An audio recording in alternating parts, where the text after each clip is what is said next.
Tonight, National Industrial Court restrains Nigeria Labour Congress and the Trade Union Congress from embarking on strike over the removal of petrol subsidy. President Bola Tinubu says security agencies must work together and share information to combat terrorism and other security challenges facing the country.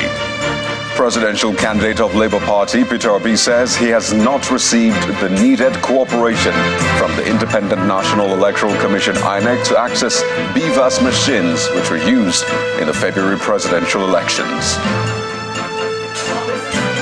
Nigeria agrees with OPEC Plus to cut crude oil production by 2024 in efforts to ensure global market stability.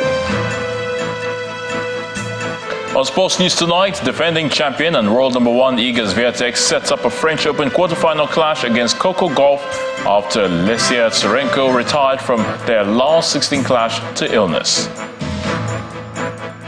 And from the nation's capital, Federal High Court in Abuja discharges and acquits former head of service of the Federation, Stephen Orosoye, from the 190 million naira corruption charge brought against him by the Economic and Financial Crimes Commission.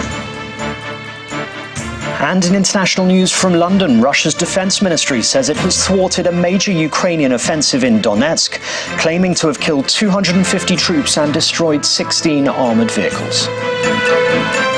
It's a spanner in the works for Wednesday's planned nationwide strike by the Nigerian Labour Congress and the Trade Union Congress, as the National Industrial Court today restrained both unions from embarking on any form of strike.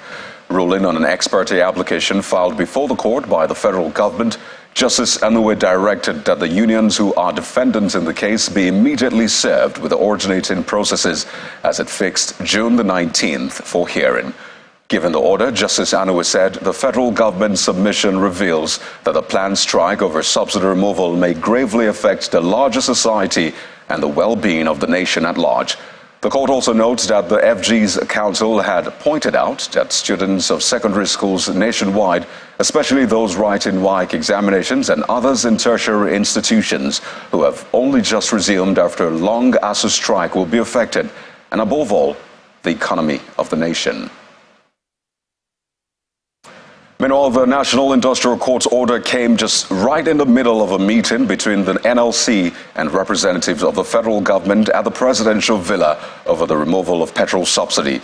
At the meeting, which is still ongoing, the NLC, represented by its national president, Joe Ajaero, and members of its national executive are expected to negotiate terms surrounding petrol subsidy with the newly appointed chief of staff to the president, Mr. Femi Gbajabiamila, and other federal government representatives.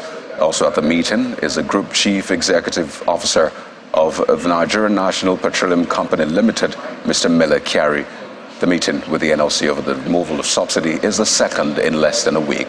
And just moments ago, executive members of the Trade Union Congress, TUC, led by its president, Mr. Festus Osifo, also joined the meeting. The leadership of the TUC had yesterday met with the federal government's committee and presented a list of demands before government, and top on the list is an increase in the minimum wage and a reversal to the old pump price, while negotiations are ongoing. We'll bring you details of that meeting as soon as they come in. Also, President Bola Tinubu has tasked security and intelligence agencies in the country on the importance of information and intelligence sharing to put an end to counterproductivity in the fight against terrorism, while also highlighting the importance of backing their efforts with appropriate knowledge. He underscored that in order to achieve economic revival and prosperity, security should be of utmost priority. The president, who conducted a tour around the National Counter-Terrorism Center led by the National Security Advisor, retired General Babagana Monguno, assures that Nigeria is on the path to success, as advancing security is a priority for his administration. Our Status correspondent, Gloria Mezoke, reports.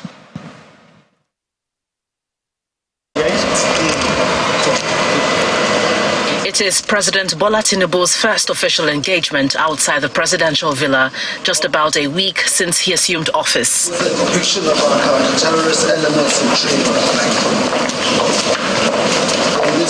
The president is led on a tour of the newly constructed building of the Office of the National Security Advisor in Abuja.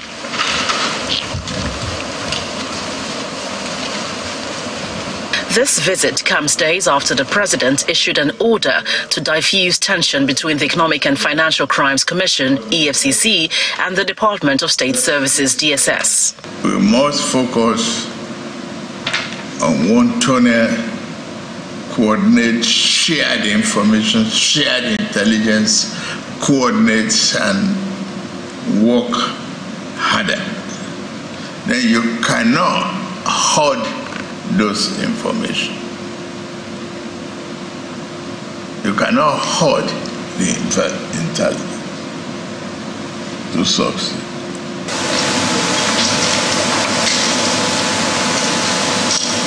According to the National Security Advisor, the president's visit is indicative of his commitment to ensuring that insecurity in the country is resolved as soon as possible.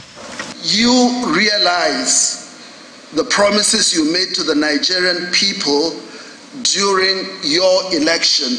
The first place you visited, being the National Counterterrorism Center, is a manifestation of the desire of collective security agencies to ensure there's harmonization in whatever we do, so that you get filtered, timely reports on your table as quickly as possible. Now, upon President Tinubu's return to the State House, he receives an audience, a line of visitors, including the former governors of Rivers and Ebonyi states. And this would be the second time they're visiting the president in 72 hours. Meanwhile, the chosen candidate of the APC for the Senate presidency, Senator Godswill Akpabio, is among the group of persons to meet with the president in his office. After over 2 hours, the group quietly walks past, declining to speak with the media. Days ago, former Governor Nyesom Wike of Rivers State and Governor Seyi Makinde of Oyo State affirmed that their visit was simply supportive and congratulatory, debunking news that there was any plan to defect to the APC. Meanwhile, the former Chief of Staff to President Muhammadu Buhari has today officially handed over to the newly appointed Chief of Staff to the President in a brief ceremony in his office. From the presidential villa, Gloria Umezuke, Channels Television News. Also, the courts now, where the presidential candidate of the Labour Party, Mr. Peter Obi, says he has not gotten the needed cooperation of the Independent National Electoral Commission, INEC, to access the BVAS machines used in the February 2023 general elections. His counsel, Mr. Ben Anichebe, told journalists at the tribunal that while the electoral body has substantially cooperated with them in gaining access to certified true copies of results, it is yet to do so with a bimodal voter accreditation system, which was deployed for the elections. Meanwhile, the People's Democratic Party presidential candidate, Mr. Atiku Abubakar, called 4 more witnesses to testify in his case against INEC, the All Progressives Congress, and President Bola Tinubu. The first sitting of the week in the ongoing 2023 Presidential Election Petitions Tribunal begins with the case Alhaji Atiku Abubakar versus the Independent National Electoral Commission, INEC, President Bola Tinubu and his vice, and the All Progressives Congress. Counsel to the petitioner calls up 4 more witnesses who served as state collation agents for the PDP during the elections. All 4 witnesses reaffirmed their statement on oath, insisting that the results announced by the electoral body were manipulated.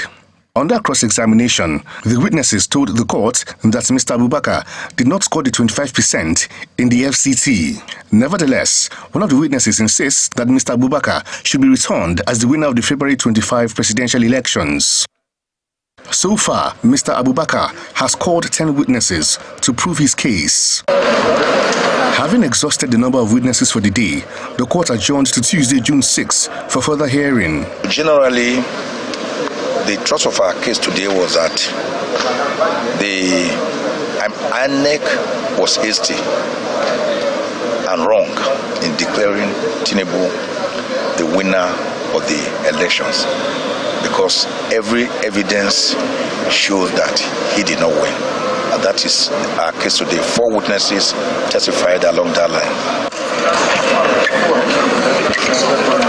Back in the courtroom, The next matter for the day is the case of Mr. Peter Obi of the Labour Party against INEC, President Tinubu and his vice, as well as the All Progressives Congress. The petitioner tendered more evidence, which are certified true copies of INEC election results from 8 states. The tribunal admitted the evidence from the petitioner, though all the respondents are opposed to it. On the sideline of the courtroom, counsel to the petitioner told journalists that his client has not enjoyed adequate cooperation from INEC regarding having access to the Beavers machine used for the elections. INEC has improved in their cooperation. Substantial documentation has been availed, while about 20% now are still outstanding. I think about 20% thereabouts. I'm not exactly sure. I know not all, particularly the issue of beavers. They have not been able to give us proper cooperation on that. The tribunal has adjourned the matter to Tuesday, June 6, 2023 for further hearing.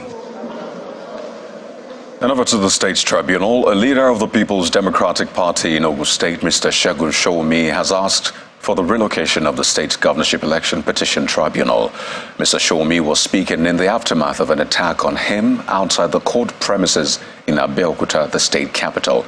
This is just as the Action Alliance announced its withdrawal from the petition, leaving the People's Democratic Party as the only challenger. Meanwhile, the tribunal is assuring parties in the petitions before it of fairness and equity. Monday, June the 5th signals the inauguration of the Ogun State Governorship Election Petition Tribunal. Parties and their councils find their way to the magistrate court premises in Ishabo, in Abeokuta, the state capital, where the tribunal is sitting.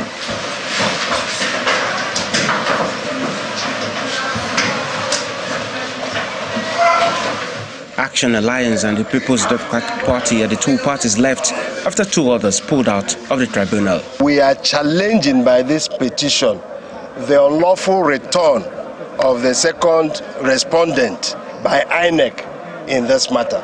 We have seen so many infractions, and you will recall that from day one we challenged the manner in which the second respondent was returned, even when in over 99 polling units elections did not hold. Councils to the governor and that of the Independent National Electoral Commission welcome Action Alliance withdrawal from the petition. We are coming back again next week to argue some motions which deal with objections, while some of the paragraphs in the reply should be taken out, or why the motion itself is incompetent. Almost gone 80% of the pre-hearing, but all the objections that should precede the proper hearing, some of them are not ripe.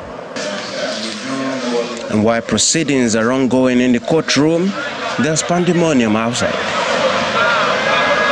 A leader of the People's Democratic Party and an aspirant in last election, Mr. Segun Showunmi, had been attacked. I approached the court gate and it was locked. And I realized that there was no room in the court anymore. And I simply turned back. And as I make my way to leave, a horde of murderers descended, tried to, bring out whip, bring out kugels, brought out guns, and they were generally misbehaving. Among his requests now is that future attacks should be forestalled. The president of the Court of Appeal, in his wisdom, should please relocate the Ogun State Tribunal from Abeokuta because it's no longer safe, so that we can go and have that tribunal in the peaceful atmosphere of Abuja, and everybody can have the case adjudicated and we can deal with the outcome of the court cases. Mr. Showunmi may now be safe. He's reported to have lost some of his personal effects during the attack. The state government has, however, refuted reports of the attack being politically motivated. A permanent secretary at the Ministry of Information, Mr. Waheed Adesina, in a statement said the attack came as a protest from hangers-on around the court who were angered by Mr. Showunmi's insistence that the court gate be open for him in spite of coming late. The tribunal has adjourned sitting to Wednesday, June the 13th for continuation of the pre-hearing of the petitions. In part two, after the break, Enugu State Governor Peter Mbah commends civil servants and transporters who complied with the government's directive to end the sit-at-home order. That's in a moment. Just stay with us. You're welcome back. If you've just joined us, you're watching the news at 10, live on Channels Television Lagos. A reminder of our top stories. National Industrial Court restrains Nigeria Labour Congress and the Trade Union Congress from embarking on strike over the removal of petrol subsidy. President Bola Tinubu says security agencies must work together and share information to combat terrorism and other security challenges facing the country. Presidential candidate of Labour Party, Mr. Peter Obi, says he has not received the needed cooperation from the Independent National Electoral Commission, INEC, to access BVAS machines used in the February presidential elections. And Ukraine launches a series of small-scale armored offensive operations in some areas.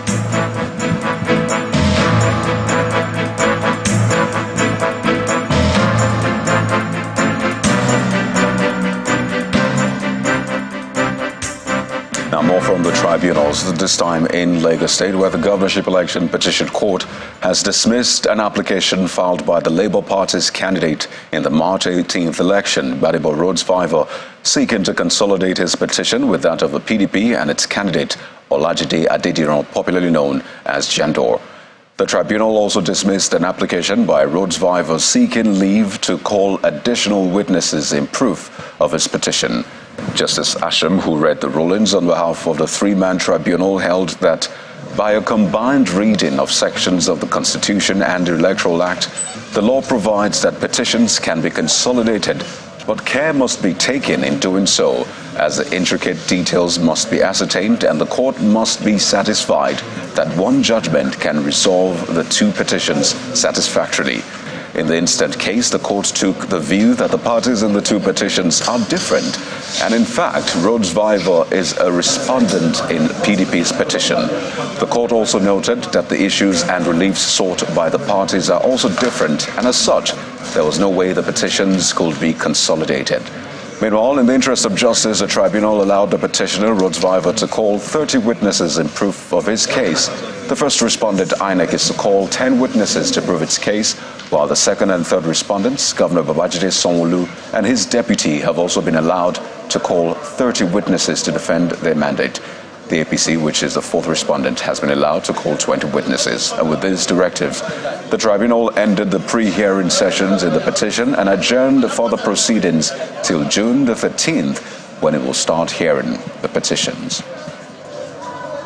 Well, away from the courts, the governor of Enugu State, Peter Mbah, has commended some civil servants, transporters, and members of the business community who complied with government's directive banning the Monday sit-at-home order imposed by IPOB. Governor Mbah, who expressed hope of total compliance on subsequent Mondays, went around some ministries and other government agencies where there was skeletal activities. He also visited the Akwate section of the Ogbete Market and Mayor Market, and residents were seen going about their businesses. Well, the primary objective of my visitation here this morning is largely to observe the level of compliance with the order that we gave last week, which is declaring that we no longer have Mondays sit at home. So the order was meant to ensure that our people come out on the first working day of the week and be productive. And from what I could see going around the various ministries, we do have a compliance level of about 60 to 70%. The truth is that everything we have promised our people in the Enugu is anchored on driving private sector investment, getting the flow of private sector investment into our state. And private sector cannot come into a state where the people are not productive. Private sector thrives on a big market and vibrant workforces. So it is not us. Our people are known by their hard work, by their industry and commerce. So we cannot have people who kill the spirit of our people dictate to us the days we should go to work and the days we should sit at home. It is totally unacceptable. And for more on the news at 10, let's head over to our Abuja studio where Terry Ikumi is sitting by. It's over to you now, Terry. Well, thank you very much, Cody. It's nice to see you again. Now, let's return to the courts. This time, Justice Inyang of the Federal High Court, Abuja, has discharged and acquitted a former head of service of the Federation, Steve Orosanye, from the 190 million naira corruption charge brought against him by the Economic and Financial Crimes Commission. Justice Eko discharged Mr. Orosanye from the fraud charges due to lack of merit in the allegations against him. Delivering judgment, Justice Eko held that the EFCC failed to provide enough evidence to warrant Oronsaye's conviction. The former head of service of the Federation was arraigned alongside one Osarenko affair on a 49-count charge, but was later reduced to 22.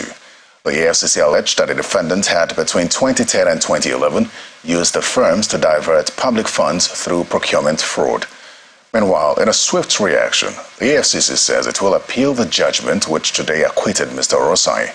According to a statement signed by spokesperson Wilson Owujaren, the Commission believes that a trial judge erred by overlooking the evidence of the 21 witnesses called by the prosecution in the course of the trial, as well as a confessional statement of one of the defendants, Osarenko Afe. Now, the 10th Benue State House of Assembly has elected the member representing Boko West State constituency, Mr. Andona Dajo, as its speaker after 3 rounds of voting. His emergence followed a moment of commotion in the assembly as members engaged in a shouting match during the election. The session had begun with Governor Hyacinth Alia inaugurating the 10th Assembly, paving the way for its 32 members to elect a speaker and deputy speaker. 32 lawmakers elected to the 10th Benue State House of Assembly are seated ahead of their formal inauguration. The All Progressives Congress has a majority with 21 members, while the People's Democratic Party has 10, with the Labour Party picking 1 seat. Governor Hyacinth Alia arrives for the proclamation and inauguration of the 10th Assembly with a promise to allow for separation of powers. We are fully prepared to respect the sanctity of the doctrine of the separation of powers under democracy. We will not interfere in the internal affairs of the legislature, especially the election of its leaders. However, we are prepared to meaningfully work with those that you choose to lead this honorable house. Then nominations start pouring in with acceptance speeches. The distribution of ballot papers, voting and the counting continue in smooth succession until both nominees got 16 votes each. One of the lawmakers asks that the governor excuse himself from the chambers so he could ease the pressure on members. Because it has been practiced. It may not be a rule, it may not be a law, but that has been practiced. God, sense of humility. We ask that we be excused.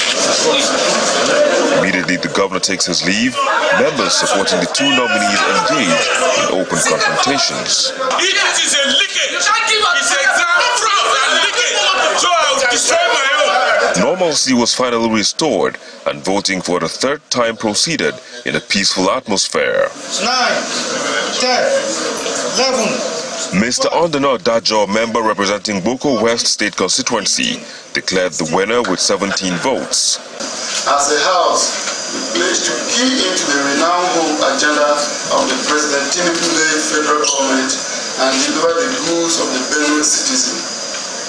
May I remind us that after the battle of today, innovation comes with challenge and facts of legislative duties. We are duty-bound to consult with our people, the people who give us their mandate, and to liaise with the executive arm of government so that we can turn out good legislation for the good governance of Benue State. The House also elected Mrs. Lamit Aladi of Ado State constituency as the Deputy Speaker. She is the first female Deputy Speaker in the history of Benue State Assembly. Well, still ahead on the news at 10, Nigeria agrees with OPEC Plus to cut crude oil production by 2024 in efforts to ensure global market stability. That's on Business News. Please stay with us. Well, let's switch gears now. On the news at 10, it's time for Business News with Joke Rogers.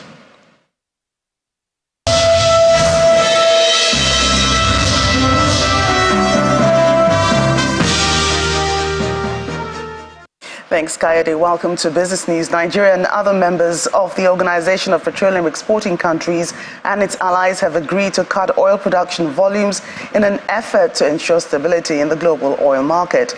This was the outcome of an OPEC Plus Joint Ministerial Monitoring Committee meeting in Vienna, Austria. Nigeria, Congo and Angola all agreed that the highest production volumes between November 2022 and April 2023 be used as the basis for the determination of their 2024 production quota. Nigeria's delegation to the meeting was led by Permanent Secretary in the Ministry of Petroleum Resources, Gabriel Aduda. Nigeria's Debt Management Office opened 2 federal government savings bonds for subscription in June at 1,000 naira per unit as part of its monthly subscription offer. A statement from the DMO listed a 2-year savings bond of 10.3% per annum due by June 14, 2025, and a 3-year bond of 11.3% per annum due June 14, 2026. The subscription offer opens today, June 5, and will close on Friday this week, while settlement will be carried out on June the 14th. The International Air Transport Association is warning that rapidly rising levels of blocked funds constitute a threat to airline connectivity. IATA's Director General Willie Walsh raised this concern at the 79th IATA Annual General Meeting and World Air Transport Summit in Istanbul, Turkey. According to IATA, the industry's blocked funds have increased by 47% to $2.27 billion in April 2023 from $1.55 billion in April 2022, with Nigeria's blocked funds accounting for $812.2 million.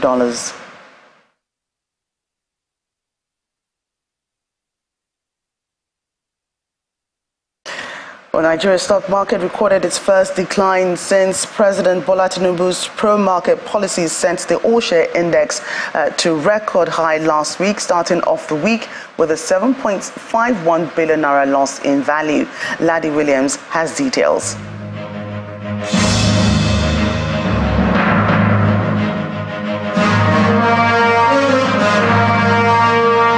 Hello and welcome to the Stock Market Report. Let's take a look at how your money performed in the local bourse today. And we see it's a marginal loss to start the week, 55,807 points. We're beginning to get used to this level now after hitting it from nowhere last week. Market cap, 30.387 trillion. Now, let's look at the activity chart. We see the activity chart there. We see it's just value here in the green, 19.8 billion worth of stocks, with volume 369 million, less than what we had on Friday, and deals, even though it's 7,000, still less than what we had. Thanks to sell-offs there with Gary Good stock there, we see that added a huge chunk to the value that we see today. Let's look at the sectoral performance. See oil and gas shining today, thanks to stocks like Eterna, corn oil, adding to their share price today, making it to the top Guinness counter, bumping that counter up 2.55%. And we see banking also up 0.27%. And it's a negative, slightly negative market breadth today with 26 stocks gaining against 27 stocks. Well, that's how we start the week. Let's see how the week plays out. Hopefully, it's positive. And that's the Stock Market Report. I'm Laddie Williams.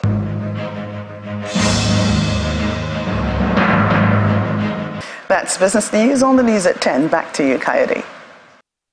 Thank you, Joke. Business Meets Tech. Recognized as the largest tech show on the African continent, GITEX Africa's maiden edition over the weekend in Marrakesh, Morocco, brought together tech enthusiasts with innovative solutions and disruptive ideas to tackle global challenges. But thought leaders in the field are now calling for more public-private stakeholder engagement aimed at consolidating the progress made at various levels in the African tech ecosystem.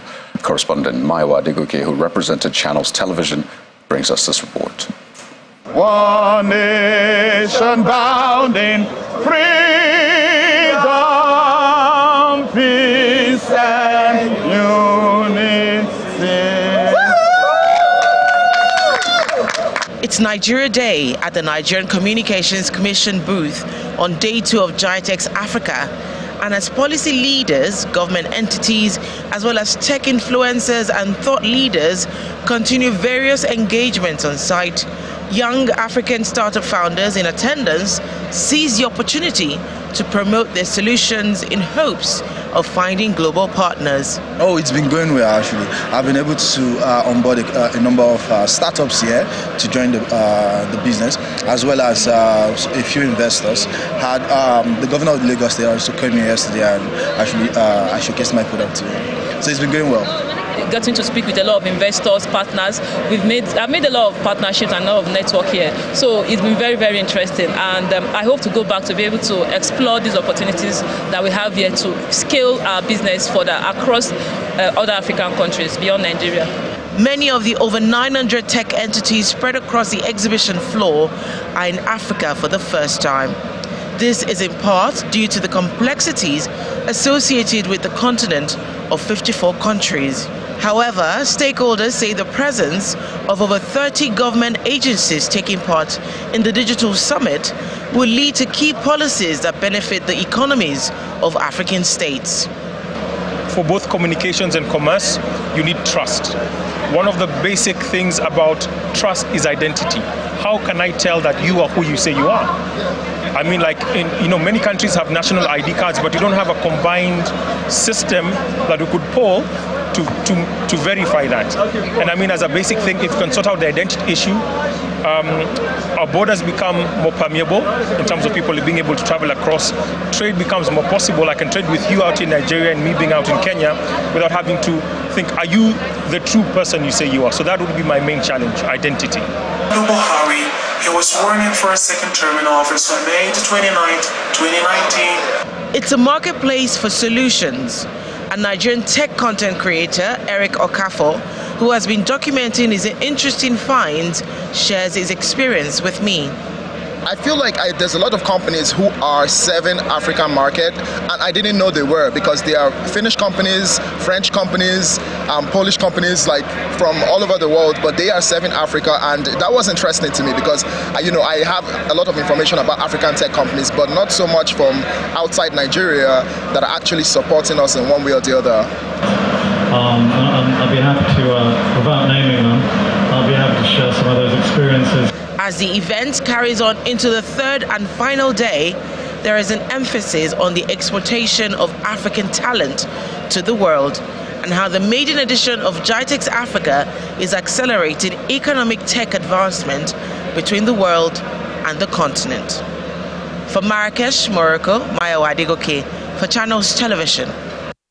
Well, coming up on the news at 10, Ukraine launches a series of small-scale armored offensive operations in some areas. That's on Around the World in 5. Well, let's now bring you breaking news from that meeting between representatives of the labor unions, that's the NLC and the TUC, and the federal government. News just in, the NLC and the TUC have suspended their strike scheduled for Wednesday over the removal of subsidy. This is the outcome of that meeting, which will be reporting between representatives of the federal government and the labor unions. The parties are to reconvene on June the 19th on the matter. Again, the Nigeria Labour Congress NLC and the Trade Union Congress TUC have suspended their proposed strike scheduled for Wednesday over the removal of subsidy. That's the outcome of a meeting between representatives of Labour and the federal government. Let's now head over to the foreign scene. Russian Defense Ministry says its forces have thwarted what it described as a major Ukrainian offensive in the southern Ukrainian region of Donetsk and killed hundreds of pro-Kiev troops. In a statement, the ministry says Ukraine had launched the attack over the weekend using 6 mechanized and 2 tank battalions. There was no immediate comment from Ukraine. Here's Simon Pusey with other international stories in Around the World in 5. Good evening and welcome to the Channel's studios here in London with your international news around the world in 5. Russia's defense ministry says it has thwarted a major Ukrainian offensive in Donetsk, claiming to have killed 250 troops and destroyed 16 armoured vehicles. Video of what Russia says is the battle appearing to show military vehicles coming under heavy fire in fields. However, Ukraine's military said it had no information about a major offensive in the region. A Ukrainian counteroffensive has been long awaited, but Kyiv previously said it would not give advance warning of its start. Meanwhile, the Ukrainian military has released a video renewing its plea for operational silence around that long-awaited counteroffensive. The footage shows soldiers putting a finger to their lips, the latest in a stream of messages by Kyiv as it prepares for an assault. Anticipation has mounted around what is expected to be a broad attack by Ukrainian forces to retake Russian-occupied territory in the east and south.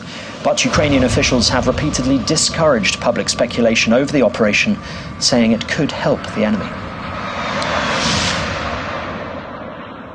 India's Railway Ministry has recommended that the country's top detective agency should investigate the deadly crash that killed 275 people. Railway Minister Ashwini Vaishnaw announced the decision but did not give more details. Railways-led investigations have already started, and preliminary reports say a signal fault led to the crash. The three-train collision on Friday night has been described as India's worst rail accident this century. More than 1,000 people suffered injuries and were taken to hospitals. Some families are still searching for loved ones. An Australian woman imprisoned for 20 years over the deaths of her 4 children has been pardoned by New South Wales State after a judicial review found there was reasonable doubt about the original convictions. Kathleen Megan Folbig was convicted in 2003 for the murder of her 3 children and manslaughter of her 4th. Folbig maintained her innocence and said the children had died of natural causes. An inquiry revisited her convictions in 2022 after new evidence suggested 2 of the children had a genetic mutation that could have caused their deaths. And so, considering Mr Bathurst's conclusion that he is firmly of the view that there is reasonable doubt as to Ms Folbig's guilt, I consider that his reasons establish exceptional circumstances of the kind that weigh heavily in favour of the grant of a free pardon, and that in the interest of justice, Ms Folbig should be released from custody as soon as possible. And so, this morning at 9:30 I met with the Governor. I recommended that the Governor should exercise the royal prerogative of mercy and grant Ms Folbig an unconditional pardon. The Governor agreed. Ms Folbig has now been pardoned. Lawyers for the Mirror Group newspapers have accused Prince Harry's side of wasting time by not attending court to give evidence in his own trial. The world's media were out early on Monday to be ready for a glimpse of the prince as he walked into court. Lawyers for Mirror Group newspapers say it was absolutely extraordinary that he was not available for day one of his own trial. Prince Harry, along with other celebrities, accuse MGN of using unlawful means to get stories. The group denies phone hacking in this case, but has previously admitted it did take place. Security video shows a dog jumping up scared from his sleep after a sonic boom was heard in Washington, D.C. in the United States. F-16 fighter jets took part in a supersonic chase after an unresponsive pilot violated airspace. The jet fighters created a sonic boom over the US Capitol as they pursued the errant plane. It later crashed into the mountains of Virginia, killing all 4 people on board. An investigation has been opened to see what happened. And New Zealand's former Prime Minister Jacinda Ardern has received one of the country's top honours, recognising her efforts for leading the country through the COVID-19 crisis, the terror attacks on 2 Christchurch mosques and the White Island volcanic eruption. Ardern was named Dame Grand Companion, the second highest honour in New Zealand, on King Charles's birthday holiday, celebrated by the country on June the 5th, and she made the coronation honours list for this year. The awardee is usually chosen in New Zealand by the Prime Minister and then approved by the British monarch, the head of state. And that's your international news around the world in 5. Now back to the channel's studios in Lagos.